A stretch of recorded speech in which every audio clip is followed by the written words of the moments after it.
There is a valley in the Himalayas that emperors crossed mountains to reach. When the Mughal rulers of India first came here, more than 400 years ago, they were the most powerful men on the subcontinent. Their empire stretched from Kabul in the west to the mouth of the Ganges in the east, and they held palaces, forts, and cities scattered across the whole of it. They could have spent their summers anywhere, but it was this valley they returned to year after year, riding north out of the heat of the plains, up through the high passes, until the mountains opened and the land fell away into something they could hardly believe was real.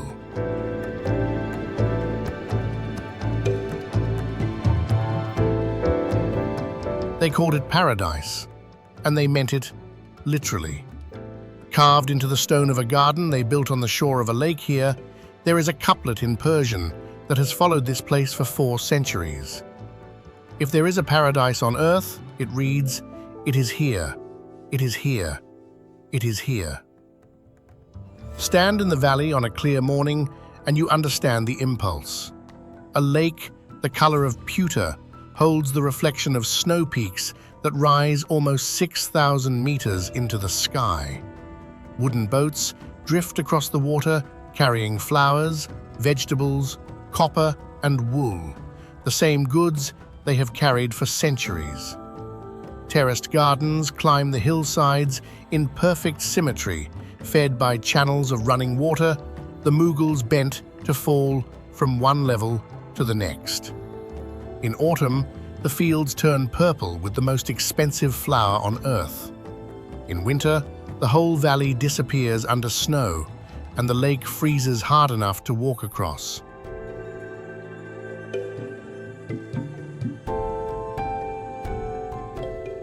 This is Kashmir, and by almost any measure, it is one of the most beautiful places human beings have ever found.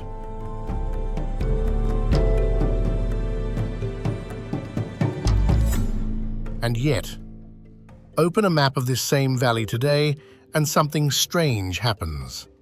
No 2 maps of Kashmir fully agree with one another. Draw the borders the way one country draws them, and the valley sits deep and secure inside its territory. Draw them the way the neighboring country draws them, and the same valley is disputed ground, its future unsettled. Draw them the way a third country draws them, off to the east, and a corner of the Old Kingdom belongs to them as well. There is a line that runs through these mountains for more than 700 kilometers. It is not a border that any map agrees is final. It has no single name that everyone accepts. Soldiers watch it from bunkers on both sides. In places, it cuts straight through villages so that a family on one slope and their cousins on the next woke one morning in the autumn of 1947 to find they were living in what had become 2 different worlds. Both of these things are true at the same time. This is one of the most beautiful places on Earth, and it is one of the most contested lines on any map ever drawn. The paradise the emperors crossed mountains for is also the paradise the 20th century split down the middle.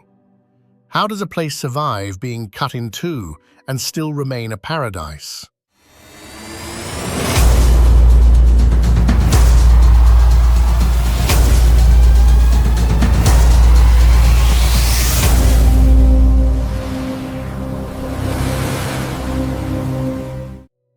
To begin to understand the valley, you begin where the valley itself begins its day, on the water.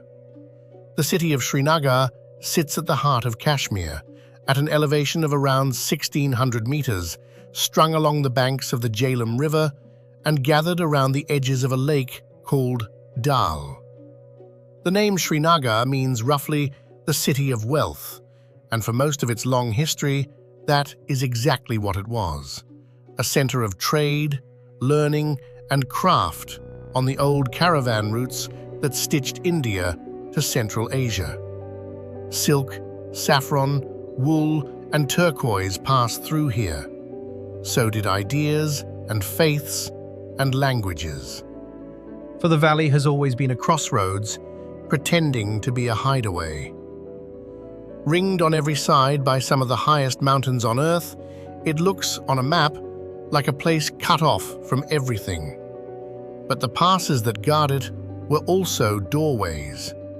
Traders came through them from Central Asia, from Tibet, from the plains of the Punjab, carrying pashmina wool down from the high plateaus, turquoise and salt from the north, spices and silver from the south. Pilgrims came, and scholars and conquerors.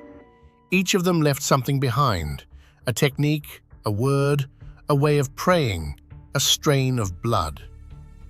The Kashmir that feels so remote, so sealed and so complete, is in truth a valley built out of everyone who ever crossed a mountain to reach it, which is exactly why so many of them, in the end, wanted to hold it and never let it go.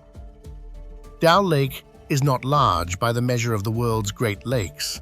It covers around 18 square kilometers, but it is not really a lake in the ordinary sense. It is a living surface, layered from edge to edge with human life. Before dawn, in the grey half-light, the lake holds a market. Farmers pole their long, narrow boats out from the reed beds where they live, each craft piled with produce, and they gather in a wide stretch of open water to trade from boat to boat. The whole exchange is conducted in low voices across the mist, begun and finished and gone before most of the city has woken. The vegetables come from gardens that float. This is one of the strange and quietly ingenious things about Dal Lake. The people here, over many generations, learned to weave together mats of lakeweed and lotus root until they formed rafts of soil strong enough to plant on. These floating gardens, called rad in the local tongue, produce tomatoes, cucumbers, melons, and greens directly on the surface of the water. A farmer can tow a whole section of his garden behind his boat and moor it somewhere new. The land itself moves. The boats that carry all of this are called shikaras. They are long and elegant, with curved prows and canopies, and they are the taxis, the trucks, and the ferries of the lake all at once. People sometimes call them the gondolas of Kashmir, and the comparison is fair, though the shikara came first in the lives of the people who depend on it. And then there are the houseboats. Along the shores of Dal and the neighboring Nijin Lake, hundreds of ornate wooden houseboats sit moored, some of them more than a century old, carved with cedar screens and furnished inside like drawing rooms. They exist because of a rule and a workaround. In the 19th century, under the valley's ruling dynasty, outsiders were forbidden from owning land in Kashmir. The British, who wanted to spend their summers here to escape the furnace heat of the Indian plains, found a way around the law. If they could not own the land, they would live above the water. So they built floating houses, and the tradition never left. The families who build, own, and maintain these houseboats belong to a community called the Hanji, the Lake People, whose entire way of life is woven into the surface of Dal. Rising above the lake on a hill to the west is a shrine that holds the deepest devotion in the valley. Hazrat Bal, a white marble mosque at the water's edge, is considered the holiest Muslim site in Kashmir, in part because it is believed to keep a relic revered as a hair of the Prophet Muhammad.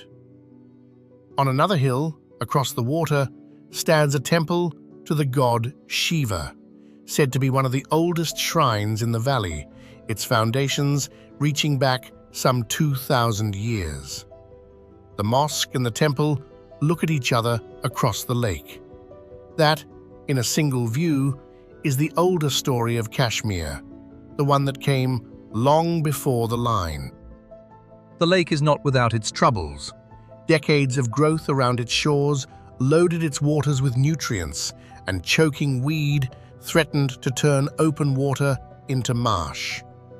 In recent years, the government has poured the equivalent of hundreds of millions of dollars into cleaning and restoring it, dredging the channels and clearing the weed, an effort to keep the mirror the emperors admired from clouding over for good. Even paradise, it seems, needs maintaining.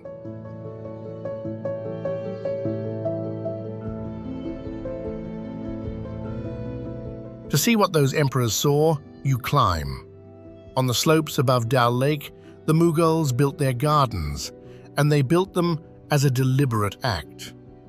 In the Persian and Islamic tradition they came from, a garden was not merely a pleasant place, it was an attempt to build a working model of paradise on earth, an idea taken so seriously that the design had a name and a fixed geometry. The Charbagh, the fourfold garden, divided the space into quarters with channels of running water, because paradise, in that tradition, was a garden through which rivers flowed. Kashmir gave them everything the design required, and far more water than they could have dreamed of. The Emperor Jahangir, who ruled in the early 1600s, fell so completely for the valley that he made it his summer home, and returned every year with his entire court.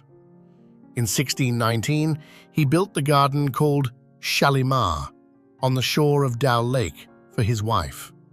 It rises in 4 broad terraces, one above the next, connected by a single central channel of water that falls from level to level.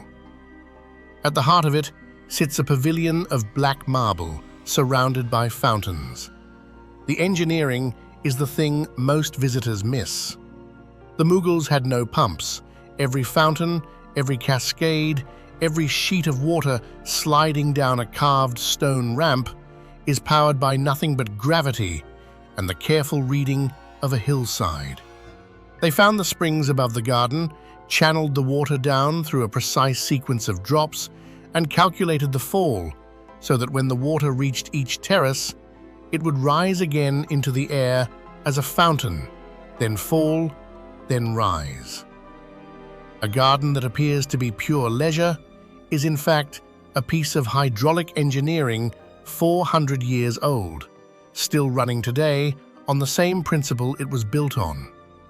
Nearby stands Nishat, the Garden of Gladness, laid out in 12 terraces facing the lake, and Chashmi Shahi, the Royal Spring, smaller and more intimate, built around a natural source of water that still flows clear.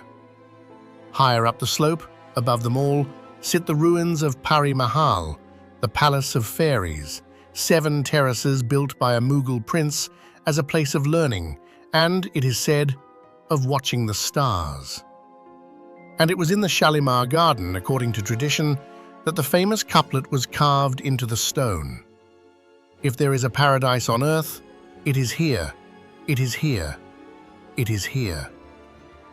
That single line is the reason a whole valley came to be known, across the Persian-speaking world and far beyond it, by one word: paradise. The gardens keep time by the chinar. The great chinar tree, the oriental plane, was planted across the valley by its rulers, and some of the oldest are said to be centuries old. Their trunks wide enough that several people cannot join hands around them. In spring, they leaf pale green. In summer, they deepen, and in autumn, they burn through gold into deep red, so that the gardens change color with the turning year, a slow fire moving through the terraces. And in spring, before the chinar has even fully leafed, the valley stages its most fleeting spectacle of all. On a slope below the Zabawan Hills, looking out over Dal Lake, a garden opens each year for only a few short weeks, planted with more than 1 million tulips laid out in long ribbons of color, one of the largest tulip gardens anywhere in Asia. Beside it, the old almond orchard of Badamwari blossoms pink and white, the first sign every single year that the valley's long winter has finally broken and paradise is about to return.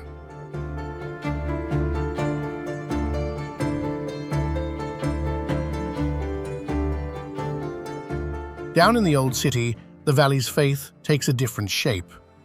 The lanes of old Srinagar are narrow and close, lined with tall houses of brick and carved wood, their upper stories leaning out over the street. At the center stands the Jamia Masjid, the great mosque, its prayer hall held up by more than 300 pillars, each one a single trunk of deodar cedar, carried down from the forests and set upright in long rows. Islam came to Kashmir slowly, and it came mostly through Sufi saints, wandering mystics whose message was one of peace, tolerance, and a direct and personal love of the divine. What grew from that meeting is something Kashmiris have a word for. They call it Kashmiriyat. It describes a shared identity, an ethic of coexistence between Muslim, Hindu, Sikh, and Buddhist that held in the valley for centuries. You can still read it in the landscape, a Sufi shrine and a Hindu temple on facing hills, a mosque built on the ground where a monastery once stood. The valley has been, for most of its history, a place where different faiths did not simply tolerate one another, but wove themselves together into a single culture. You can walk that shared faith across the valley. High above the town of Pahalgam, tens of thousands of Hindu pilgrims climb each summer to a cave of ice, worshipped as a form of Shiva. On the edge of Srinagar, at a spring called Kir Bawani, Hindu devotees gather at a temple whose sacred waters are said to change color, a shrine watched over through the generations by Muslim neighbors. Sufi tombs draw the devout of every background to pray at the resting places of saints. For most of its history, the valley did not keep its faiths in separate rooms. It let them share the same mountains, the same springs, the same air, until the sacred map of Kashmir became a single overlapping thing, holy in a dozen different ways at once. That older map has been strained and in places torn by everything the last century brought. But its outline is still there, in the stones and the springs and the shrines, older than any line a government could draw.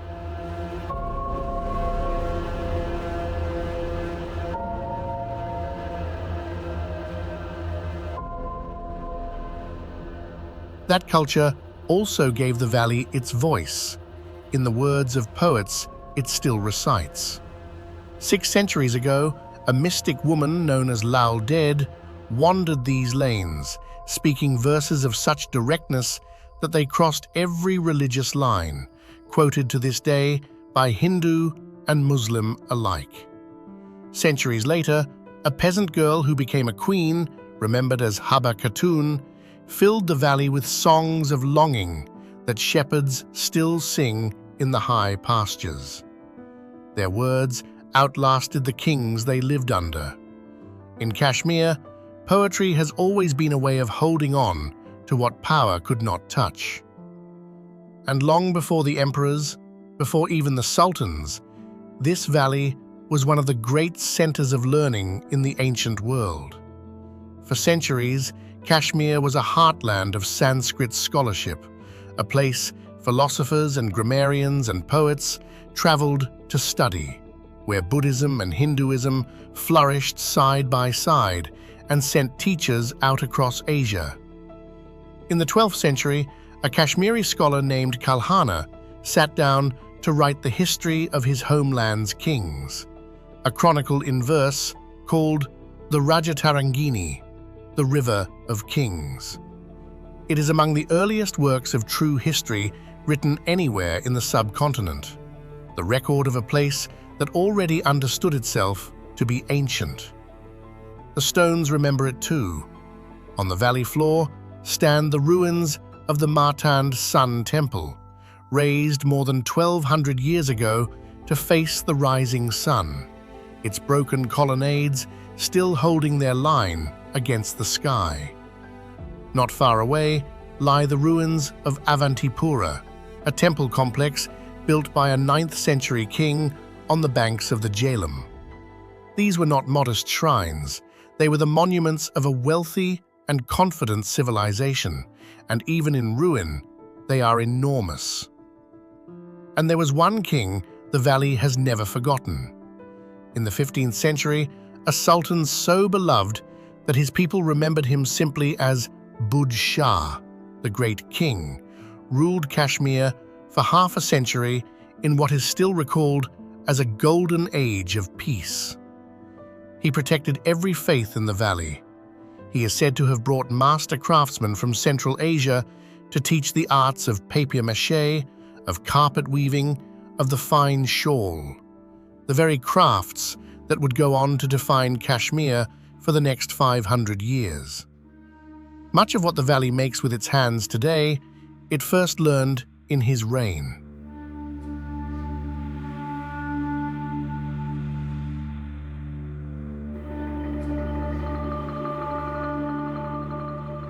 And this is a culture that built things with its hands and built them slowly. Kashmir's craft traditions are among the finest in Asia, and the most famous of them begins on the body of a goat. High in the mountains, above the tree line, in air thin enough and cold enough to kill, a breed of goat grows a fine underlayer of wool simply to survive the winter. That wool, combed out by hand in spring, is pashmina. It is so fine that a shawl woven from it can be pulled whole through a wedding ring. Spinning it and then weaving it is painstaking and patient work, most often done by hand in people's homes over weeks and months. A single fine shawl, embroidered thread by thread, can take the better part of a year to finish.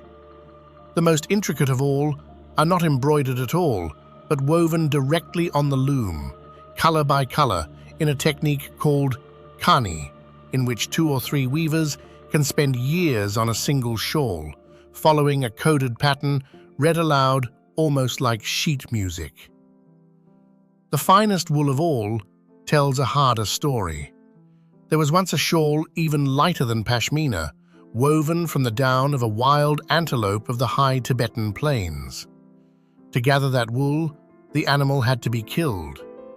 Today that trade is banned and the antelope protected, and the weavers who once made those impossibly fine shawls have turned back to the mountain goat.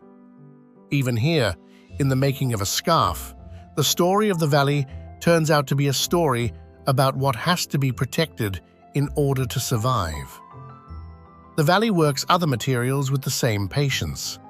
Papier-mâché, brought here centuries ago from Persia, is layered, dried, and painted with the finest brushes into boxes and bowls covered in flowers and vines.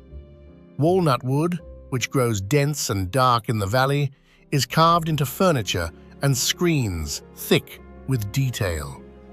And Kashmiri carpets, knotted by hand in silk and wool, carry so many knots to the square inch that a single large carpet can occupy a weaver for years of his life. None of this is fast. All of it assumes that the person making the object has time and that the object will outlast the maker. That assumption is itself a kind of paradise, a place where beauty is made to last because the people making it expect their world to last too. And it is a culture that feeds its guests as though feeding were a sacred duty. The great meal of Kashmir is the wazwan, a feast that can run to more than 30 courses, most of them meat, prepared by hereditary cooks whose skills pass down through families like an inheritance. Guests share from a single large platter, 4 to a plate, and the sheer scale of it, the hours of slow preparation, the weight of tradition in every dish, make it less a meal than a ceremony. There is Rogan Josh, lamb in a deep red gravy. There is gushtaba, meatballs pounded soft and simmered in yogurt, traditionally the final and most honored dish. To be served wazwan is to be honored yourself. And through all of it runs kawa, the valley's tea.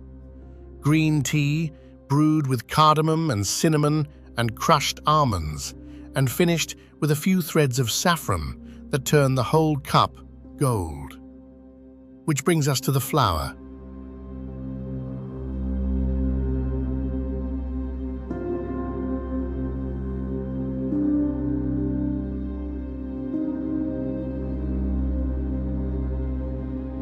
About 16 kilometers south of Srinagar, near a town called Pampore, the fields do something in autumn that they do at this scale nowhere else in the country.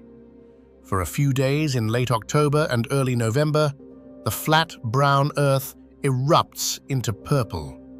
The crocus is in bloom, and inside each pale purple flower are 3 thin crimson threads, the stigmas, which when picked and dried become saffron, the most expensive spice on earth.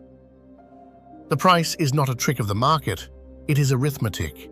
Each flower gives only 3 threads. The bloom lasts barely a day and a half before it wilts, so the entire harvest of an entire year must be gathered by hand in a window of a few frantic mornings.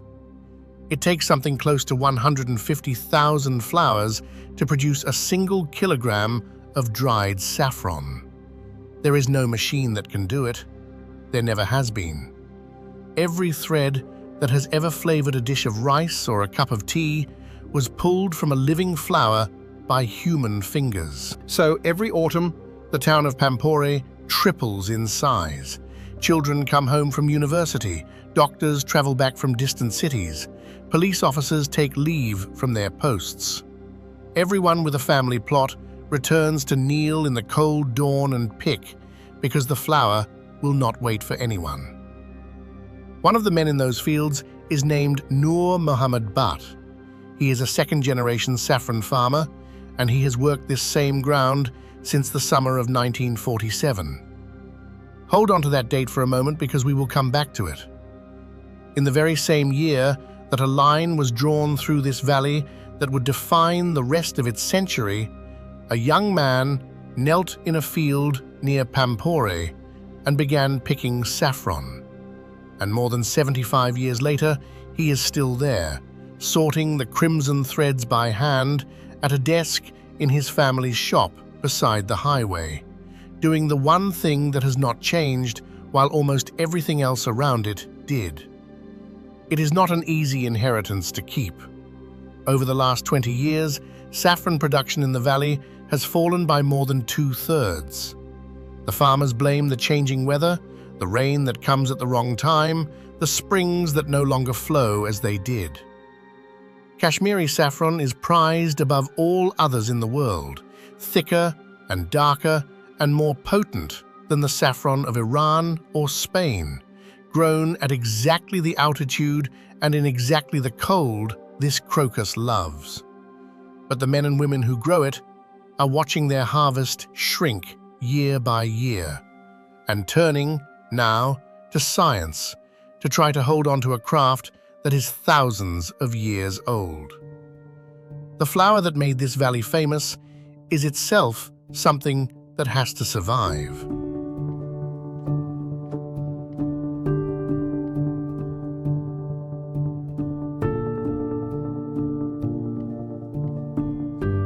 The saffron is only the most precious of the valley's harvests. Kashmir is, above everything, an agricultural place, and its orchards are its wealth. In the districts of Shopian and Sopore, apple trees run in long, straight rows across the valley floor and up the lower slopes, and in blossom season, the whole landscape turns pink and white. In autumn, the fruit is picked, packed into wooden crates, and sent down the mountain roads to feed the rest of the country. The apple is to Kashmir what the vine is to a wine country, the crop the entire economy turns on. All of it is fed by water. The Jhelum River winds through the valley, slow and wide, carrying meltwater from the high peaks down through the middle of Srinagar and out to the north, where it gathers into Wula, one of the largest freshwater lakes in Asia. The mountains catch the snow becomes the rivers feed the fields and fill the lakes, and in the reeds of Wula, the fishermen work the same water their grandfathers did. And the water draws life from far beyond the valley. Each winter, as the lakes and marshes of Central Asia freeze solid, great flocks of migratory birds fly south and drop down into the wetlands of Kashmir. Ducks and geese and waders in their tens of thousands, resting and feeding in the reed beds around Wula and in the marshes on the edge of Srinagar before the long journey onward.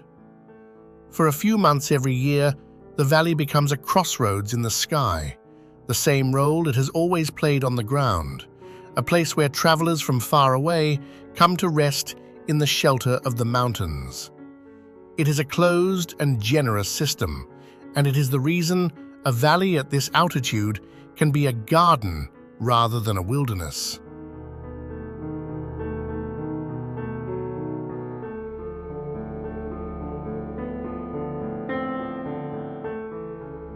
Above the orchards, the land climbs into high alpine meadow, and one meadow in particular has become the valley's great winter stage. Gulmarg sits at around 2,600 meters in the Pir Panjal range, roughly 50 kilometers from Srinagar. Its name means the meadow of flowers, and in summer, that is exactly what it is. A wide bowl of green grass, scattered with wildflowers and ringed by pine forest and snow peaks. It even holds one of the highest golf courses in the world. But in winter, it becomes one of the highest ski resorts on the planet. Running up the mountain above the meadow is a cable car, the Gulmarg gondola, among the highest and longest of its kind anywhere on Earth. It climbs in 2 stages. The first lifts you from the meadow to a station in a high bowl. The second carries you up toward the shoulder of a peak called Afawat, to nearly 4,000 meters, where the snow in deep winter is famous among skiers for being light and dry, the kind of powder that people cross the planet to ski. The project was first conceived in the late 1980s, at a hard moment in the valley's history, and it took years to build. From the top of it now, on a clear day, you can look out across a landscape of white peaks that fold away, ridge after ridge, into other countries. For a whole generation, this meadow was where a country came to dream.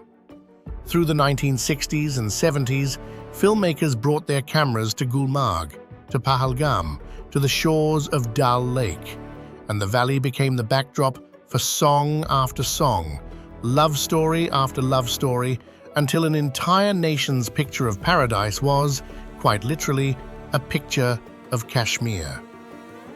People who had never come within 1,000 kilometers of the valley knew its meadows by heart, because they had watched them on a screen all their lives. And in winter now, the same slopes that once filled those films with wildflowers fill instead with skiers from across the world, chasing the dry Himalayan snow down runs that begin almost 4,000 meters up.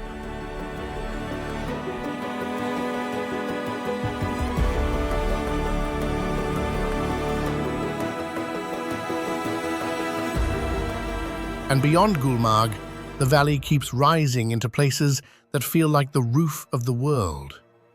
To the northeast lies Sonamarg, the meadow of gold, named for the way the morning light falls across it, where glaciers hang above alpine lakes and the air is thin and sharp enough to sting. To the southeast lies Pahalgam, a river town set in a valley of pine forest and open meadow, where the Lidar River runs cold and fast over pale stones. Every summer from near Pahalgam, tens of thousands of pilgrims begin a walk that lasts for days, climbing into the high mountains to reach a cave where an ice formation is worshipped as a manifestation of Shiva.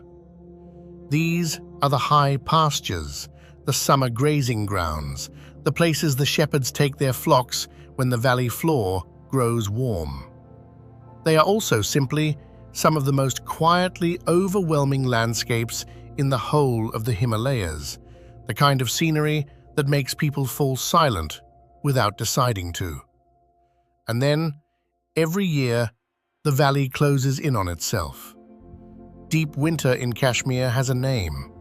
The Kashmiris call its harshest stretch Chilai Kalan, the 40 coldest days, beginning in the last week of December, when the temperature drops far below freezing and the snow comes down in earnest.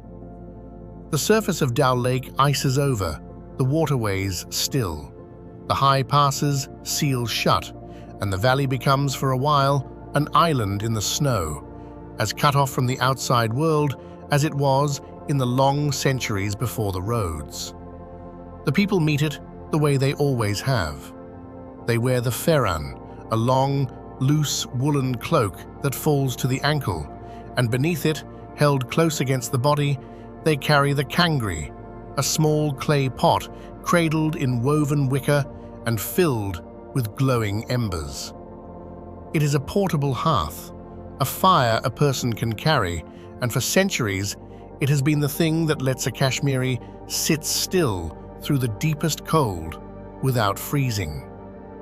Cupped in both hands under the ferran, the kangri keeps a whole valley of people warm through 40 days of snow, in exactly the same shape, made in exactly the same way, as it kept their ancestors warm for as far back as anyone can remember.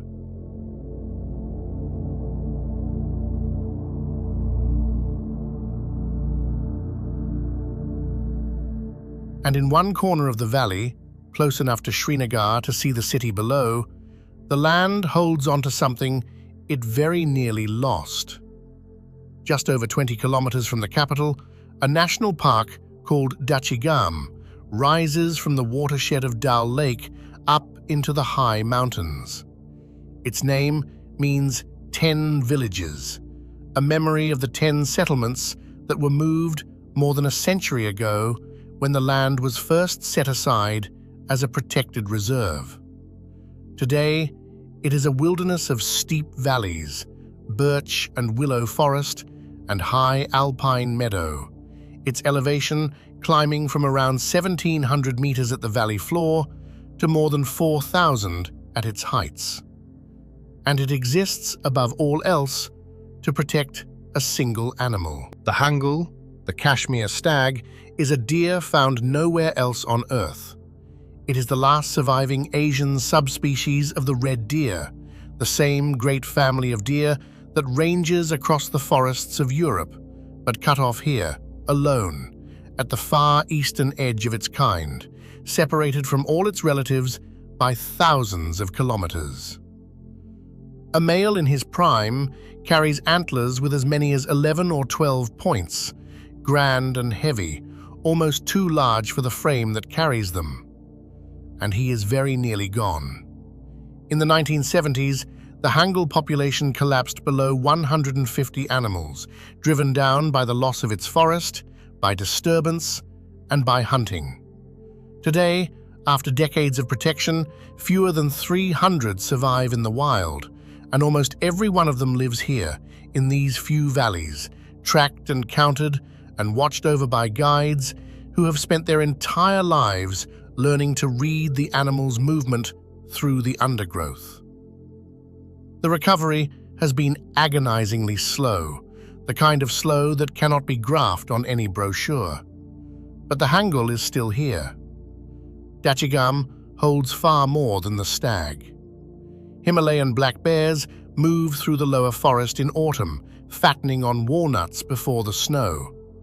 Leopards patrol both the upper and lower zones, though you are far more likely to find their pug marks pressed into soft mud than ever to see the animal itself.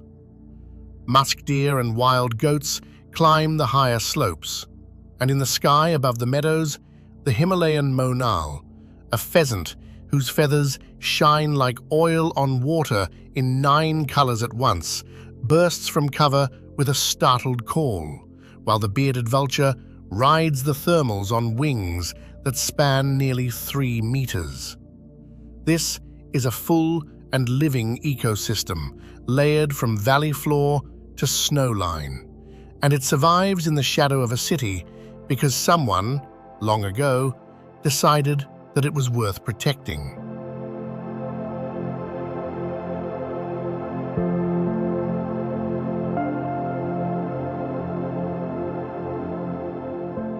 Which brings us at last back to the line.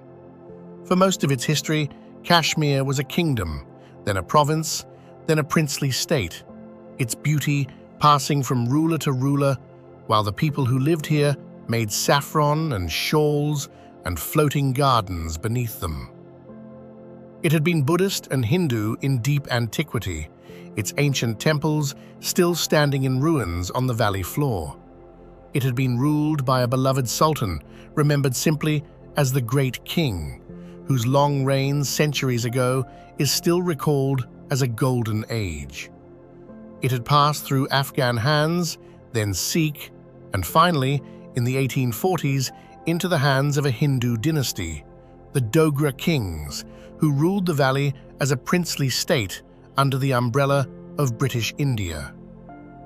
By the middle of the 20th century, it was one of the largest of all the princely states, ruled by a Maharaja, a Hindu king named Hari Singh, over a population that was overwhelmingly Muslim. And then, in 1947, the British left, and the subcontinent was divided.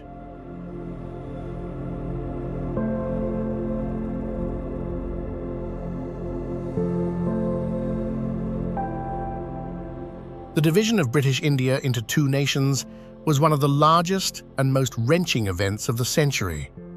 As the border was drawn across the subcontinent, something close to 15 million people gathered up what they could carry and moved, in one direction or the other, in the largest mass migration in recorded human history. It was neither orderly nor peaceful. And into that vast upheaval, the fate of a single Himalayan valley might have seemed a small question, except that this valley refused to resolve itself.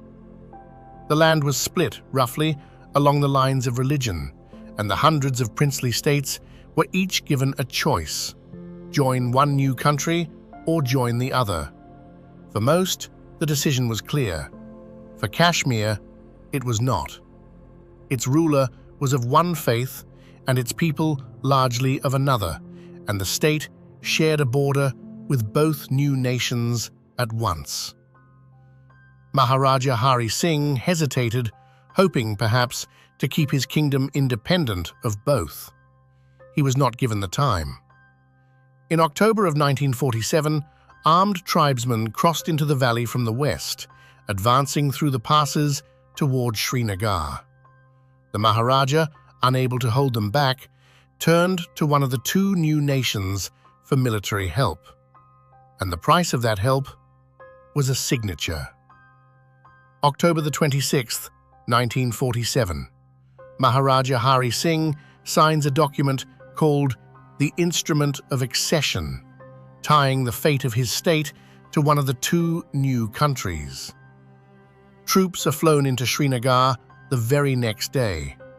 The tribesmen are halted at the edge of the valley, and the first war between the 2 new nations begins, fought here in these mountains, over this valley. It ended in 1949, not with a treaty, but with a ceasefire. The fighting simply stopped along the line where the 2 armies happened to be standing when the guns fell quiet.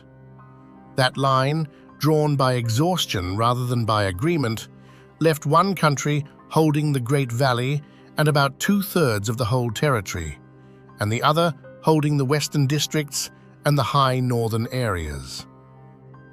In those first years, the dispute was carried to the newly formed United Nations, which called for the fighting to stop, and in time, for the people of the valley to be given a say in their own future. That vote was never held. The conditions each side attached to it were never met, and the promise settled slowly into the long silence of an unanswered question, where it has remained ever since. Years later, in 1972, after another war between them, the two nations formally agreed to treat that ceasefire line as a working boundary. They gave it a name that carefully avoided calling it a border. They called it the Line of Control. It runs for more than 700 kilometers through some of the highest and hardest terrain on Earth. It is not, to this day, an internationally recognized border. It is a de facto line, watched from fenced and fortified positions on both sides, and along stretches of it, the ground itself was sown with mines. In one region, some 60 villages are said to sit in the narrow band between the fence and the line, and roughly 1 million people live scattered along the districts that press up against it. In more recent years, a renewed ceasefire understanding along the line has quieted the worst of the firing, and for long stretches, the guns have gone silent, though the line itself has not moved a single meter.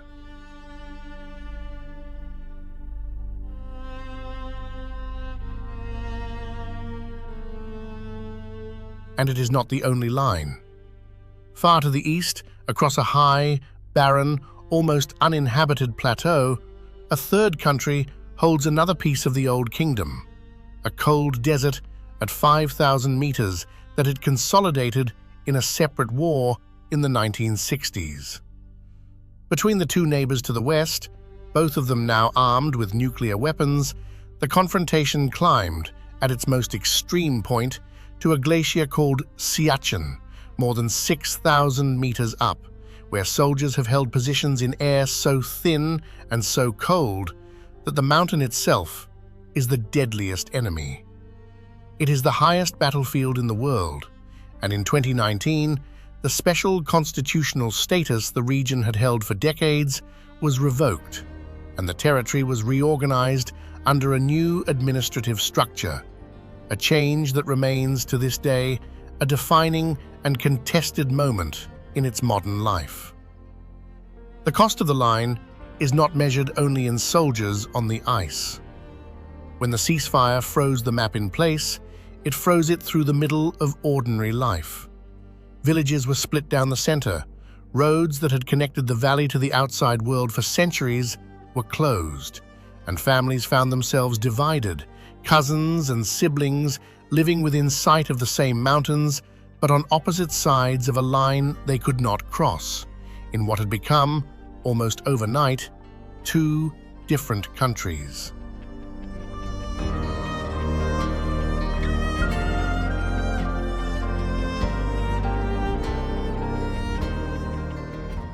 This is the paradox in full. The valley that a Mughal emperor called paradise, the valley of saffron and floating gardens, and the last of the red deer, became, within a single generation, one of the most militarized and contested pieces of ground on the face of the planet. The same beauty that drew emperors across mountains drew armies across them too. Paradise and the line are not two different Kashmirs. They are the same valley at the same time, and they always have been. And yet the valley did not stop being itself. This is the part that is hardest to hold in the mind alongside all the rest, and it is the most important part of the whole story. Because a place can be contested and still be alive. The line did not shut off the springs above the gardens. It did not empty the lake, or silence the shrines, or kill the flower. The century did what it did to the map, and the valley, underneath the map, went on. Go to Pampur in autumn now, and the fields still turn purple. The families still come home to pick, kneeling in the cold dawn, exactly as they did in the year the line was drawn. Noor Muhammad Butt is still sorting saffron by hand. In the same shop, on the same ground, he has worked since 1947. A single living thread running unbroken through the whole of the valley's hardest century. Go up to Gulmarg in winter. And the cable car is running. In one recent year, more than 1 million people rode it to the shoulder of the mountain. Across the valley as a whole, in a single recent year, more than 23 million visitors came, the most ever recorded, drawn by the very same beauty the emperors came for. The houseboats are lit again on the lake at night. The shikaras still carry flowers across the water before the sun is up. The tea is still gold with saffron. And behind those numbers is a livelihood. For hundreds of thousands of people across the valley, the visitors are the difference between a good year and a hard one. The boatman on the lake, the family who keep the houseboat, the guide who knows where the stag comes to feed, the cook who spends a day preparing the wazwan, the weaver bent over the loom, the farmer kneeling in the saffron field before dawn. All of them are held up in part by the world's long refusal to stop finding this place beautiful. In Kashmir, tourism is not a distraction from the valley's story. It has become, more and more, one of the ways the valley keeps itself alive. And in the quiet valleys of Dachigam, the hangul is still there. Fewer than 300 of them holding on in the one place on earth that will have them. It is a fragile survival, and no one who works to protect it pretends otherwise.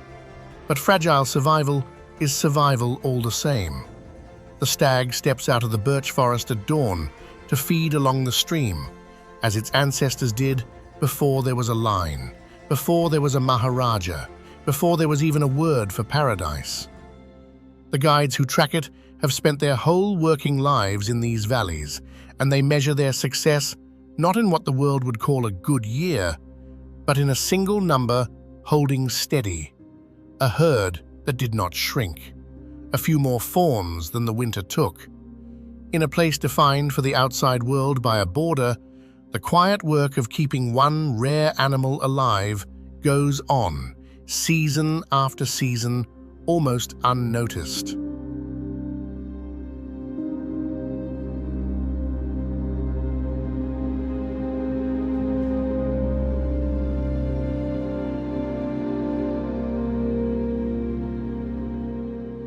Perhaps that is as close as we will come to an answer to the question we began with.